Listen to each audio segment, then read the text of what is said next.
So I want to talk you through the path that users are taken on from the point where they launch the app to starting a walk, just to go over the amount and timing of instructions and information that's coming at first-time users, which, as you'll have seen, is a decent amount. A lot of this is front-end loaded, partly because this is a relatively new thing. Like, there aren't that many analogous apps out there. So you do have to tell the user a lot, but we wonder if this can be pared down. So the users start here with this title screen. And they can either swipe or press this next button. And then they're shown this example of these 3 cycling walks to kind of let them know what the basic idea of the app is again. This is non-interactive for now. It just kind of advances automatically. After that, they're shown this screen telling them that they'll get notifications. And then they're given this screen, which is telling them that while they can adjust the distance and path of their walk, we recommend walking in a straight line. This is important for some walks, but in practice, we've found this is actually a very difficult thing to do, especially if you're walking in a city, and you might have found this as well. So we're not sure if this is worth keeping or if it's just confusing. And then here, of course, especially if people are walking in cities, we've got this reminder to be mindful. So now that we're at the home screen, we get this instruction to tap on walks, and then a note telling users that only the solar system is available in this version. Now, the solar system is the only walk that happens to be available now, but really what we were thinking of doing is kind of pushing users to do this walk first, so that we could use it as a kind of tutorial walk. So I'll go through that, but I just want to note that this actually might be a bad user experience decision because A, they might want to do a different walk first. But B, if we are working with museums or if teachers are using the app and the museum is promoting a specific walk, then it may be that the user wants to do that walk first. And so kind of funneling through the solar system might not be the best thing. But if we go ahead and click on it, we get a panel here letting them know they can change the distance and audio settings and a recommendation about doing the 1 kilometer walk first. So now let me just hit get started. It'll take me through these permissions. Because I'm using a simulator, this specific permission won't go through, but that's okay.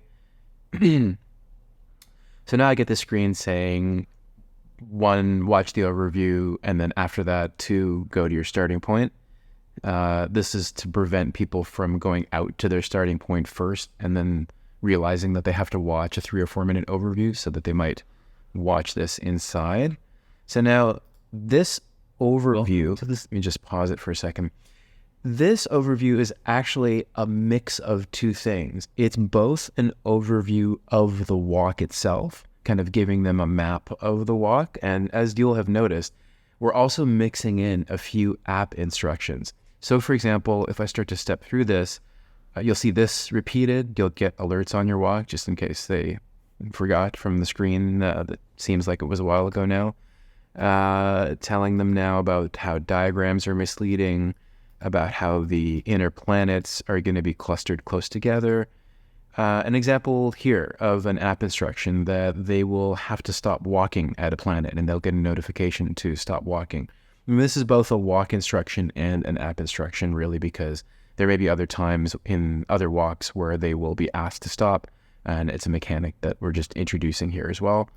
Then when I mentioned the other planets being spaced far apart, another app instruction here as well that doubles as a walk instruction, that they'll have this extra audio play between the outer planets that I can step through. And I think the rest of this is just walk instructions, kind of telling them what is going to happen when they walk. So if I press next here, now it's telling me to actually go to my starting point. And then after listening to the first thing in background, the extra instruction on your walk.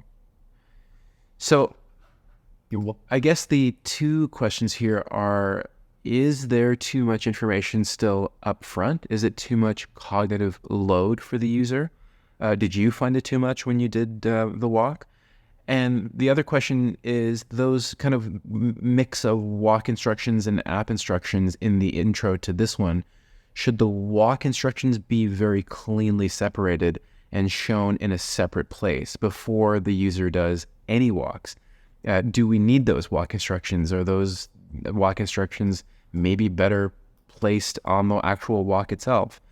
Should there be a completely different walk that's like a tutorial walk that leads them through 100 meters of what will happen and how it will work? Now, these are kind of open questions as we try to think through how to redesign, pare down, and accommodate this whole path to the addition of other walks, museums, and so on. So one final thing about this, if you do want to see the intro or overview, you can rewatch them as many times as you like by going here into the More menu, getting into this developer mode by, again, like shaking the phone. So when you do that and put in the password, which is test, you'll see this developer menu, and you go down to these two options, fresh install flow or overview flow. If I press overview flow and get that check mark, then it will give me the instructions starting from, maybe this motion tracking might come up, from this point here. So this is as if I never did the overview, and it will take me through.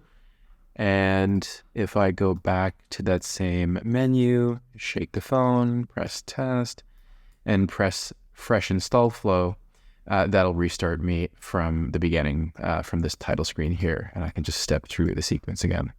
So I just wanted to show you that.